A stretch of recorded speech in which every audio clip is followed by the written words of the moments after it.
Léger mieux du côté de la croissance. C'est ce que nous dit Axel de Tarlet, l'INSEE dans sa dernière note de conjoncture. Bon ça, c'est plutôt une bonne nouvelle, non ? Oui, on devrait passer de plus 0,1 de croissance au premier trimestre à plus 0,3 au second.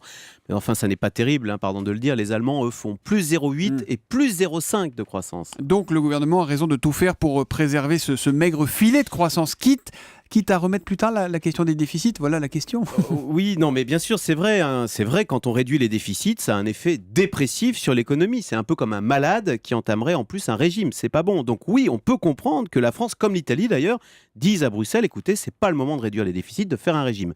Le problème, le grand problème avec la France, c'est que ça n'est jamais le moment. Si effectivement on obtient un délai supplémentaire et on finira par l'obtenir, eh bien vous verrez, on ne profitera pas de ce répit pour réformer l'État, pour entamer ces fameuses réformes de structure qui permettent, comme on le voit dans toutes les entreprises, d'être plus efficaces, de travailler mieux avec moins de moyens, d'être plus productifs. Qu'est-ce qui vous rend aussi pessimiste ce matin, Axel ? Écoutez... Je rappelle qu'on a commencé en disant que la prévision de croissance était un peu meilleure que prévu.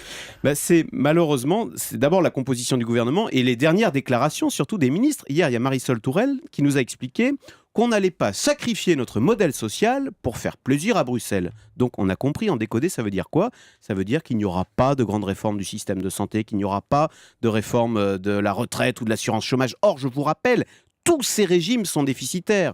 Quant à la réforme de l'État, la fameuse réforme de l'État, la ministre chargée de la réforme de l'État ne change pas, c'est toujours Maryllise Lebranchu. Or, pardon, mais elle n'a pas fait grand-chose depuis 2 ans pour réformer l'État. Au contraire, elle a supprimé le jour de carence, ce qui va relancer l'absentéisme dans la fonction publique. Donc oui, pardon d'être pessimiste en cette veille de week-end, mais la crainte, alors j'espère me tromper, c'est qu'on demande un nouveau délai à Bruxelles pour ne rien faire, pour ne rien changer.